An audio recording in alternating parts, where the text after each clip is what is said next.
Kademlerim mağrur her kaçan, yollarımda aziz halkım var. Azdırılmaz hatta şeytan, vücudumda aziz halkım var. Azdırılmaz hatta şeytan,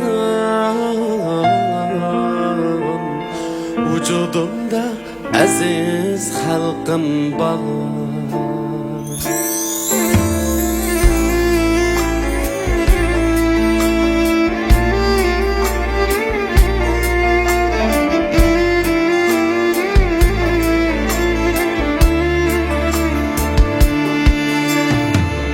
Bana takdir verse ger külfet, düşmanlarım yağdırsa töhmet, hikmetleri yar bular fakat, tomarımda aziz halkım var. Hikmetleri yar bular fakat, tomarımda aziz halkım var.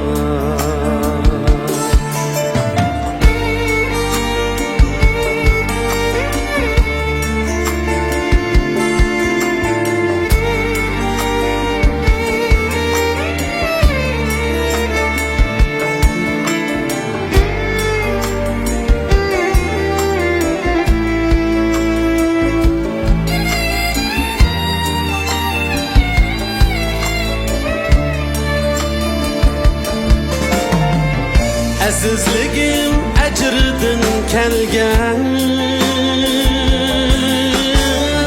keçmişidin hem akıl bergen,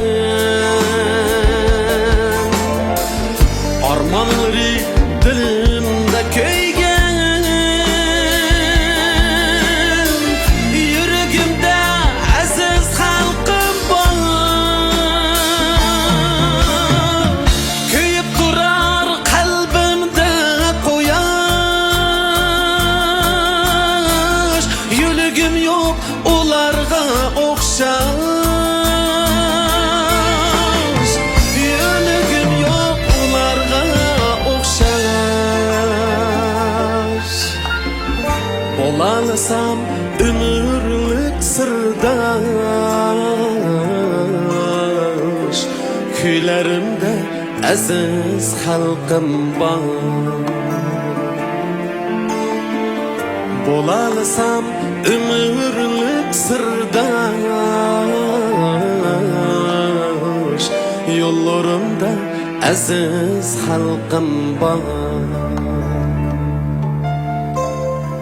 Kuylarimde aziz halkım var.